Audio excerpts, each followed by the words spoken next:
ஒரு CBSE school இருக்குன்னா அதனுடைய பிரின்சிபல் யாராக இருக்கணும் அப்படின்னா சிபிஎஸ்சி பாடத்திட்டத்தில் அனுபவமிக்க பிரின்சிபலாக இருந்தால் தான் அதை அவங்களால மேனேஜ் பண்ண முடியும். அதே போல தான் சிபிஎஸ்சியில் டீச் பண்ண டீச்சர்களால் தான் சிபிஎஸ்சி பாடத்திட்டத்தை சொல்லிக் கொடுக்க முடியும்.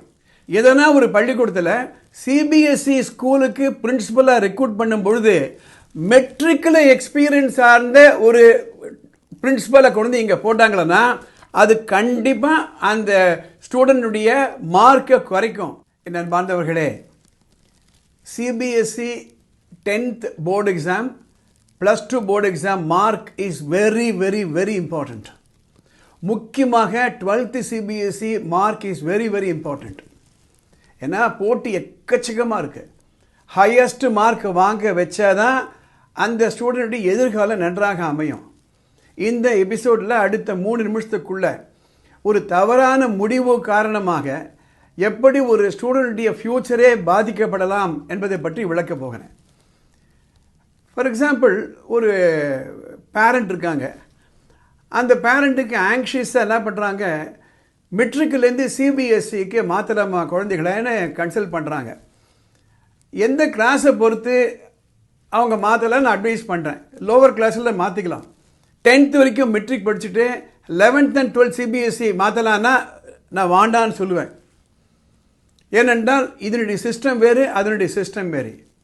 ஒரு உதாரணத்துக்கு சொல்கிறேன். பெட்ரோல் இன்ஜின் வேறு, டீசல் இன்ஜின் வேறு.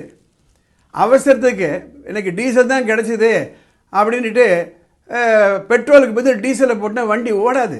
அதே போல் தான் சிபிஎஸ்சி எக்ஸாம் ப்ரிப்பரேஷனுடைய பேட்டர்னே வேறு, மெட்ரிக் ப்ரிப்பேர் பண்ணுற பேட்டர்னே வேறு. சிபிஎஸ்சியில் யோசனை பண்ணி எழுதணும், புக் பேக் கொஸ்டினை ட்விஸ்ட் பண்ணி கேட்கலாம்.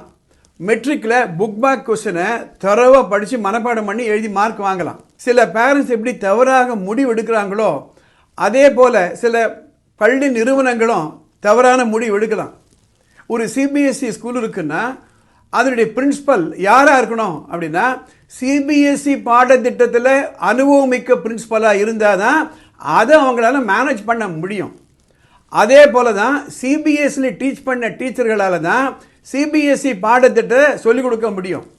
ஃபார் எக்ஸாம்பிள், கான்செப்ட் ஒன்றா இருக்கலாம். டைஜஸ்டிவ் சிஸ்டம் எடுத்துக்கோங்க பயாலஜியில். அது concept wise CBSE and matric ஒன்று தான்.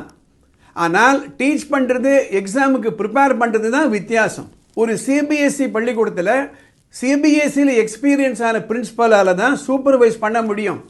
டீச்சர்கள் சரியாக சொல்லிக் கொடுக்குறாங்களா, அந்த கோச்சிங் கரெக்டாக இருக்கா, அதில் டிஃபிஷியன்சி இருந்தால் எப்படி மேக்கப் பண்ணணும். அதே போல் சிபிஎஸ்சியில் எக்ஸ்பீரியன்ஸ் இந்த மூத்த டீச்சர்களால் தான் 10th and +2 சிபிஎஸ்சிக்கு டீச் பண்ண முடியும்.